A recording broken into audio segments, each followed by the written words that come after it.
श्री भोलेनाथ की जय। देखिए आज एक कुंभ विवाह का आयोजन किया गया था। तो कुंभ विवाह में क्या करते हैं कि गणेश जी की स्थापना, षोडश मातृका ये सामने स्थापित हैं, रुद्र कलश, नवग्रह देवता, 10 दिक्पाल इनकी स्थापना, कलश की स्थापना, कलश के अंदर रुद्र कलश अलग है और एक भगवान विष्णु का कलश मिट्टी का अलग होता है। उसमें सोने के विष्णु भगवान उनकी प्राण प्रतिष्ठा पूर्वक स्थापित करते हैं। स्थापित करने के बाद में इनकी पूजा प्राण प्रतिष्ठा होने के बाद फिर ये यज्ञ के आयोजन के बाद जो है फिर कन्या का यहाँ कुंभ को लेकर जो है उसका विवाह कराया जाता है। इस प्रकार कुंभ विवाह की प्रक्रिया संपादित की जाती है। देखिए ये जो आज मैं बैठा हूँ ये स्थान है अपना नीलकंठ महादेव, जो नीमच से लगभग 12-15 किलोमीटर है।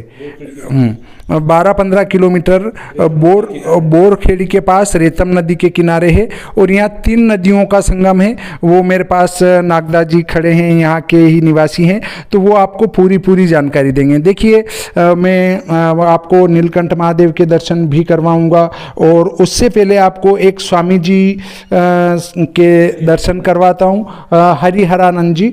देखिए ये इनकी गादी लगी हुई है, इस गादी पर आपकी तस्वीर विराजमान है। आप जो है अभी तो इस दुनिया में नहीं रहे हैं, परंतु जब आप इस दुनिया में थे तब आपने जो है कई भविष्यवाणियाँ की और यहाँ कोई चमत्कारिक कार्य किए।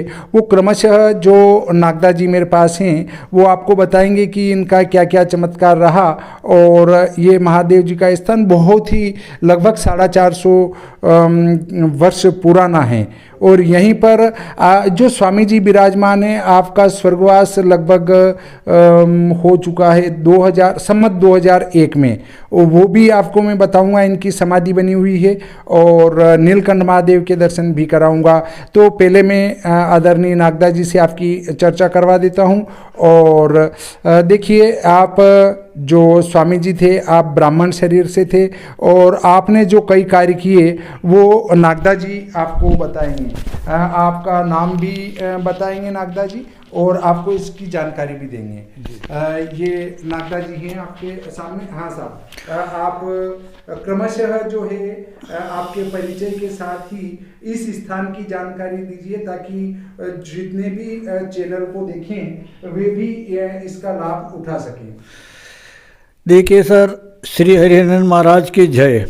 आप बाहर से पधारे हैं, यहाँ सुख शांति के लिए हवन ध्यान करने के लिए बड़ा तन मन धन से आपने सहयोग किया। यहाँ पे जो बच्चे की मनोकामना थी, उनके भाई और माता साथ में आई थी, उनके पूरे लग्न से विधि विधान द्वारा गुरु महाराज के सामने साक्ष्य में उनको हवन कराया गया है। अब मैं ये बताता हूँ कि यहाँ का जो स्थान है बोरखेड़ी पानेर के निकट रेतम नदी के किनारे त्रिवेणी मिली संगम है।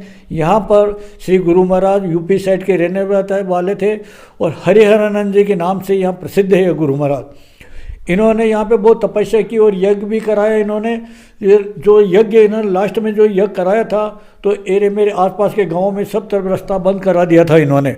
और रास्ता बंद करने के बाद में इन्होंने सब तरफ अपने अपने चेले से कह दे कि जो भी इस रास्ते पे नहीं रहे उनको यहाँ पे बिना भोजन नहीं जाने दूंगा।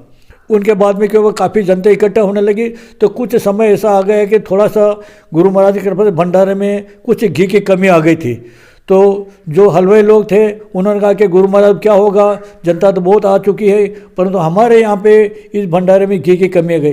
गुरु महाराज ने कोई कमी नहीं, यहाँ पे बहुत भंडारा भरा हुआ है अपने पास में। कि गुरु महाराज कहाँ से लाओ आप तो घी के डब्बे, कि सर घी के डब्बे कहाँ से लाऊं, कि जो आपने परसा में जो घी डाला था वो खाली डब्बे हैं। वो बात या जल से ये बावड़ी अपने समीप नीलकंठेश्वर भगवान के बिल्कुल सामने चौरस बावड़ी, सीढ़ियाँ बनी हुई पक्की बावड़ी है, उनमें से श्री गुरु महाराज के कहने से वो 2 डब्बे घी पानी के भर के गुरु महाराज के सामने रखे और उन्होंने आराधना की बड़े तन मन धन से कि गुरुदेव ये बात मेरी नहीं बिगड़ेगी, ये बात आपकी बिगड़ेगी। परंतु भोलेनाथ की कृपा से उन्हें जो ही कहा मुखरविंद से तो ही वो एकदम अचानक घी के डब्बे भैया साक्षात प्रमाण है, ये सही प्रमाण है कि भाई मैं आपसे उधार ले रहा हूँ, वापस आपकी उधर चीज़ मैं वापस आपको उधर दे दूँगा।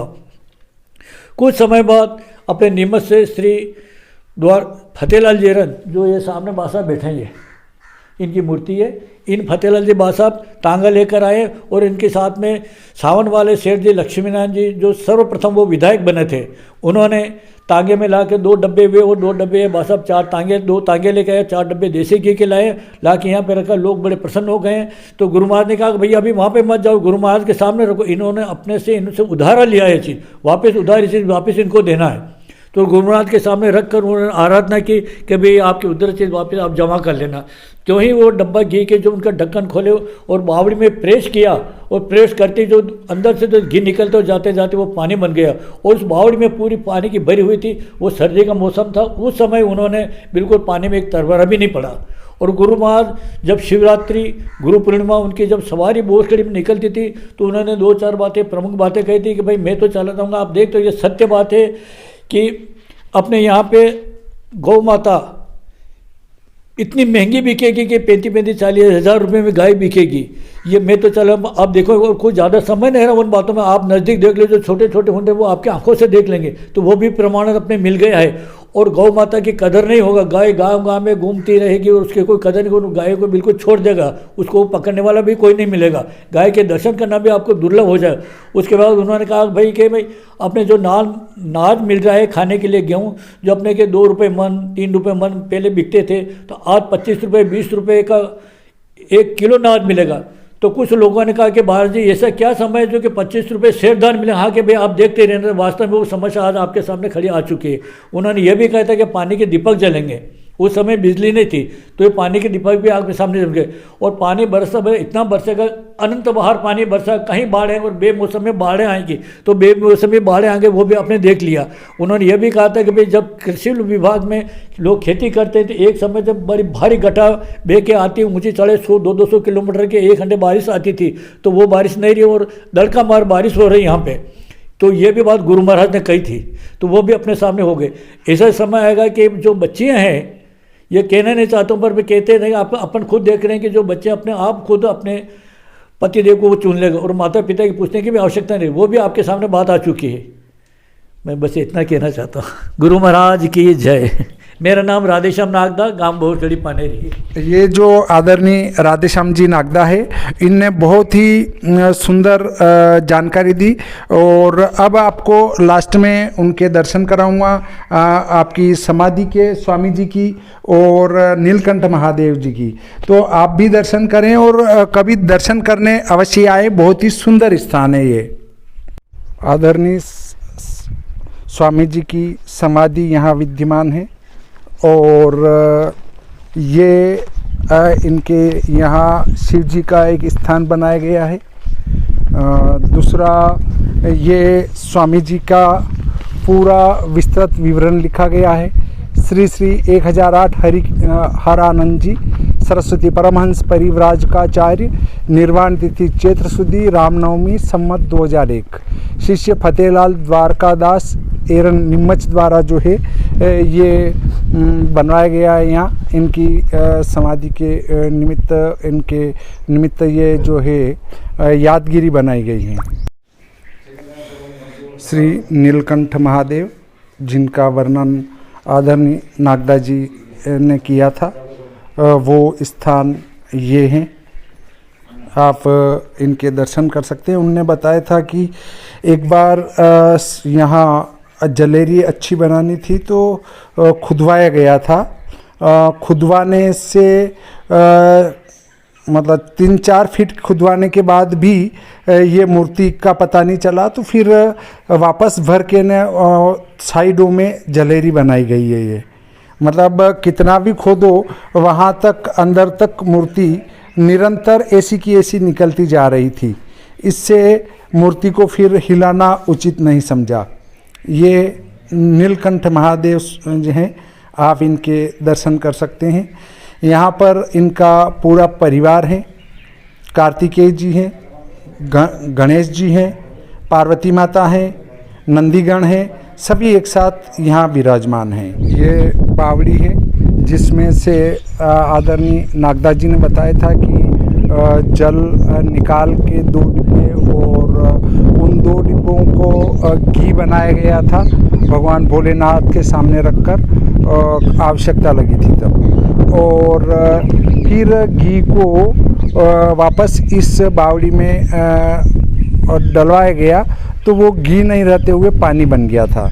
उधार लेने से ऐसी स्थिति निर्मित हुई थी। ये बावड़ी भी दर्शन लायक है। देखिए ऐसा ही एक रावले से भी मुझे यही पता चला था कि आदरणीय स्वामी जी ने जो है हमें चांद्रायण व्रत की विधि बताई थी।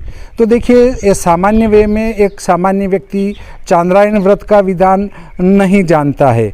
तो चांद्रायण व्रत की विधि बहुत ही क्लिष्ट है और उसकी कथा भी बहुत क्लिष्ट है। तो आप चांद्रायण व्रत की विधि के संबंध में मेरे एक वीडियो पहले ही पड़ा हुआ है कि व्रत कैसे करेंगे और व्रत कथा क्या है, तो वो जानकारी वहाँ से प्राप्त कर सकते हैं। तो स्वामी जी बहुत ही बड़े विद्वान थे। ऐसा यहाँ पर अगर हम देखें तो कई धर्मशालाएं भी बनी हुई है जहाँ पर हम कोई प्रोग्राम रखना चाहें तो प्रोग्राम भी रख सकते हैं। बर्तन भी उपलब्ध है यहाँ पर, पास में गांव में आपको बर्तन भी प्राप्त हो जाते हैं। बहुत ही सुंदर और दर्शनीय स्थान है। पास में ही ये एक डैम, स्टाफ डैम बना हुआ है। सर्दी में और वर्षा ऋतु में तो यहाँ बहुत ही अच्छा लगता है, वो पानी भरा रहता है पर्याप्त। ऐसा जो है सुंदर और रमणीय स्थान है। कभी का दर्शन करने यहाँ अवश्य ही आना चाहिए। देखिए बहुत ही सब तरफ एक अच्छे पेड़ पौधे दिख रहे हैं। इस प्रकार आज का ये प्रकरण यहीं समाप्त होता है।